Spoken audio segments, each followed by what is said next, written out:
pada saya bahwa kalau kita menyampaikan sesuatu tidak perlu terlalu panjang, karena apabila panjang uh, tujuannya jadi kabur. Jadi saya juga mencoba mengemas setiap presentasi menjadi sebuah presentasi yang cukup dipahami dengan kata-kata yang sederhana, agar kita semua bisa masuk ke dalam situasi yang saya disampaikan. Topik daripada apa yang saya sampaikan kali ini adalah hasil dari perjalanan panjang lumayan selama kurang lebih 17 tahun berada di birokrasi. 10 tahun pertama saya mengabdi di Badan Perencanaan Pembangunan Daerah, kemudian setelah itu di Badan Keuangan, kemudian setelah itu lagi di Badan Perizinan, baru kemudian 5 tahun terakhir ini saya berkecimpung di bidang lingkungan hidup. Judulnya adalah Perjuangan Membangun Kemitraan Lingkungan yang Strategis melalui Forum Komunikasi Go Green di Kalimantan Selatan. Logonya bisa dilihat di sebelah kiri, itu adalah logo dari Forum Komunikasi Go Green. Ini sedikit biografi singkat dari saya. Saya adalah alumni dari Universitas Brawijaya pada saat ini di Dinas Lingkungan Hidup, tapi juga ada sampingan membantu rekan-rekan di Kesehatan Lingkungan Fakultas Kedokteran untuk menyampaikan tentang hal-hal terkait pengelolaan lingkungan hidup. Seperti Mbak Tami dan Mbak Nurka juga ya, itu saya juga sebagai bagian dari Climate Reality Leader, tapi baru aja tahun 2020 kemarin. Riset asisten Bapak untuk perubahan iklim, kemudian saya juga bermain di media, maksudnya menyampaikan pesan-pesan via media di RRI Banjarmasin setiap Kamis pukul 2 siang. Judulnya adalah Go Green Kreatif. Selain itu saya juga belajar menulis seperti Mbak Tami. Saya menjadi associate writer di Birokrat Menulis. Tidak mudah membangun kemitraan lingkungan di satu daerah yang bisa dibilang baru ya, dalam arti kata baru memahami tentang pola kemitraan. Kalau di Pulau Jawa mungkin sudah jalan aja gitu, segala sesuatunya sudah sangat mobile gitu ya. Tapi kalau di Kalimantan mungkin agak susah.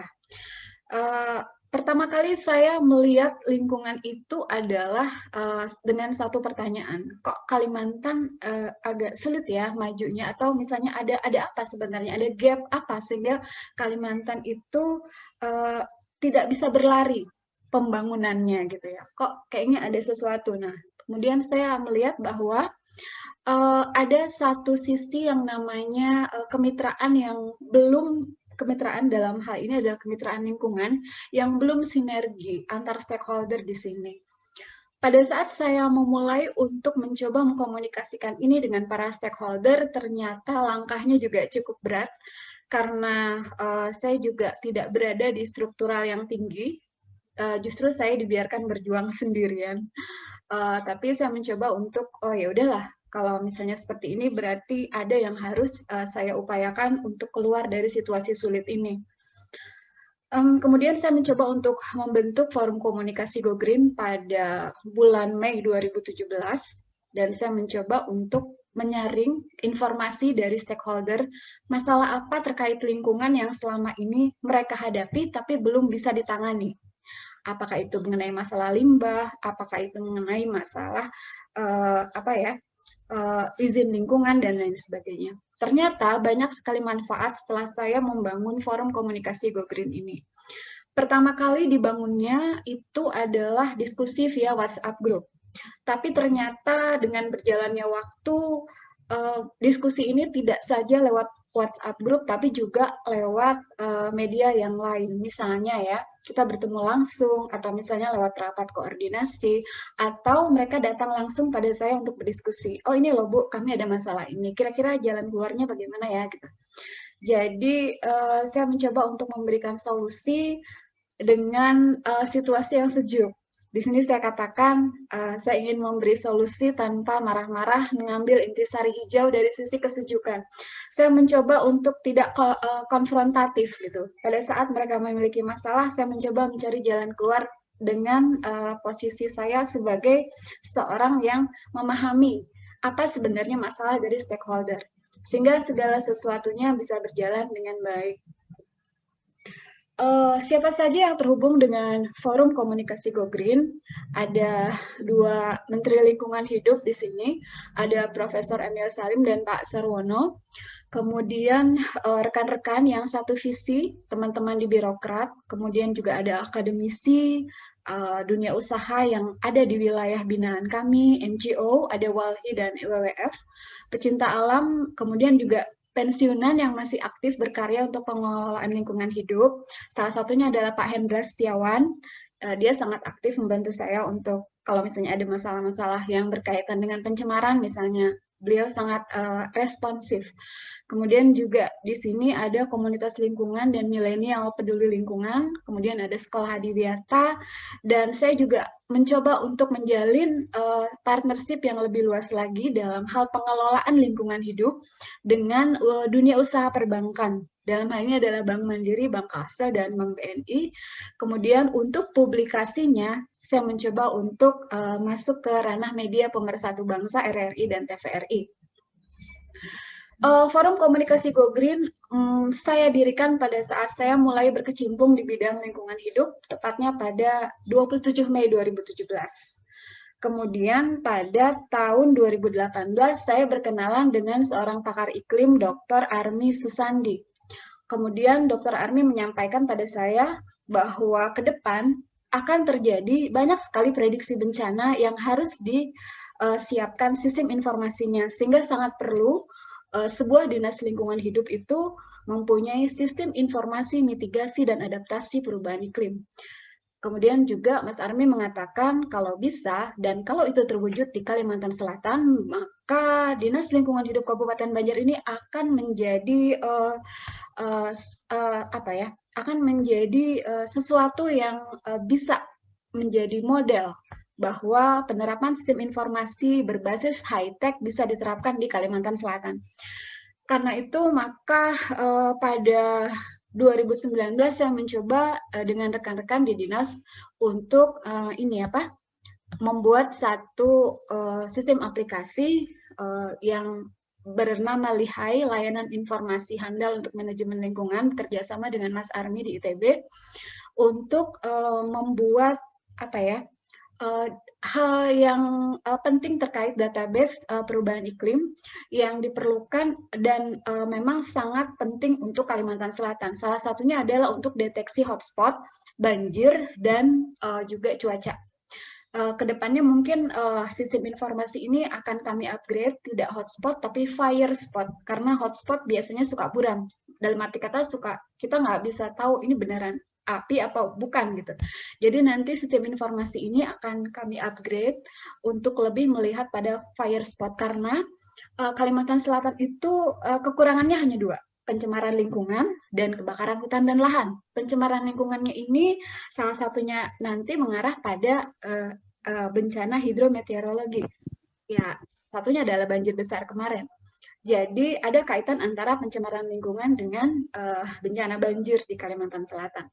Nah, karena itu maka saya mencoba untuk mengemas berbagai macam permasalahan lingkungan yang nanti masalah-masalah tersebut akan saya integrasikan dengan Lihai agar semuanya bisa dijawab, solusinya ada gitu. Nah, kemudian juga pada tahun 2020 ternyata saya mengikuti Climate Reality Leader atas saran dari Bu Amanda Katili. Karena kata Bu Amanda, kalau misalnya kita melihat secara lokal, itu pasti kita kita seperti pakai kacamata kuda gitu. Kita belum bisa tahu apa yang terjadi di sana di luar sana, sehingga saya masuk Climate Reality Leader, dan saya sangat bersyukur sekali karena ternyata sangat banyak sekali informasi tentang kerusakan alam yang bisa saya lihat video-videonya dari acara Climate Reality Leader. Saya belajar satu-satu di sana, oh ternyata begitu ya gitu ya. Ternyata segala sesuatu yang kita lakukan di tapak itu sangat berkorelasi dengan apa yang terjadi di arena global gitu. Sangat banyak sekali, dan itu memperkaya saya untuk lebih mengembangkan forum komunikasi Go Green di samping juga tugas saya sebagai birokrat. Kemitraan dengan media saya coba untuk masuk ke sana karena sasarannya adalah para anak muda, para milenial. Saya pikir para generasi muda harus dibekali dengan hal-hal terkait pengelolaan lingkungan hidup. Karena itu saya tampil di Radio Republik Indonesia setiap hari Kamis pukul 2 siang untuk menyampaikan hal-hal yang berkaitan dengan peran generasi muda ke depan. Baik dalam hal perubahan iklim, baik tentang concern-nya terhadap lingkungan hidup, konservasi, dan lain sebagainya. Salah satu yang menarik adalah pada tanggal 19 Maret 2021, Pak Sarwono hadir dengan sebuah topik langkah nyata membentuk generasi cerdas iklim. Sangat banyak sekali yang mendengarkan di sana dan menyampaikan pada saya bahwa, oh ternyata begitu ya Bu ya.